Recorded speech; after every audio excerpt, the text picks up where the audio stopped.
ამ დეზინფორმაციის რეალური მიზეზი არის, რომ საქართველოში დღეს არის რუსული რეჟიმი და რუსეთი არის ქვეყანა, რომელსაც ყველაზე წარმატებული იარაღი აქვს დეზინფორმაცია და პროპაგანდა. ამწუხაროდ მსოფლიოში ჯერჯერობით ვერავინ ვერ დაუპირისპირა ამ იარაღს გამანეიტრალებელი რაიმე სხვა ინსტრუმენტი და რესურსი. ატომური იარაღი იქნება, ომი იქნება, ბრძოლის ველზეც კი უკრაინა ამარცხებს და რუსულ არმიას ხედავთ ჩვენ ამას, მაგრამ აი ეს ინსტრუმენტი, რომელიც ძალიან წარმატებით გამოიყენა რუსეთმა არა მხოლოდ საქართველოში, არამედ გერმანიაში, მაგალითად AfD-ის შემთხვევაში, Brexit-ის დროს. ესე იგი, აი ამ ტიპის პროპაგანდის და დეზინფორმაციის მიმართ მოწყვლადი აღმოჩნდა ევროპული საზოგადოებებიც. იგივე საკეთებს ორბანი უნგრეთში მაგალითად.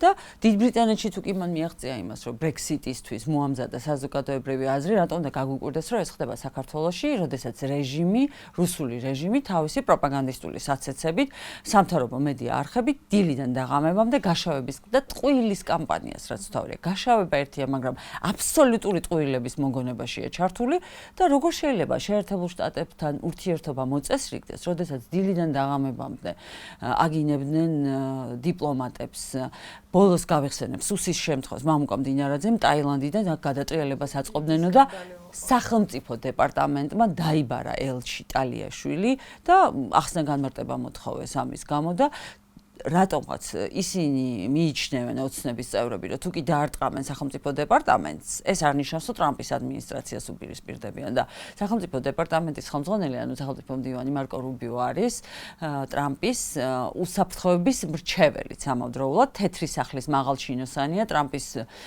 წრის წარმომადგენელია, უშუალო გარემოცვის წარმომადგენელია და შეტევა სახელმწიფო დეპარტამენტზე და მარკო რუბიოზეს უკვე ტრამპის გარემოცვაზე შეტევაც არის.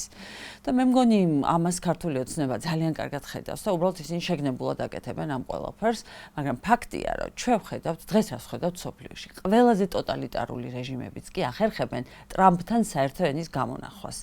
აი, ამერიკის სტრატეგიული პარტნიორები კი არა, მეტნაკლებად შეხებაში რომ არიან, არ არიან. მაგალითად, რა ხდება ჩვენს რეგიონში, ხო, აზერბაიჯანი როგორ აკეთებს, შუა აზიის ლიდერებს ვხედავთ ჩვენ თეთრ სახლში, დემოკრატია არც იქ არ ყვავის, მაგრამ ანტიამერიკული განწყობები და რიტორიკა პირდაპირ ლანძღვაგინება, რაც ჩვენთან არის, მოგვისმენია ირანში, რუსეთში, ჰამასის და ჰეზბოლას ლიდერების მხრიდან.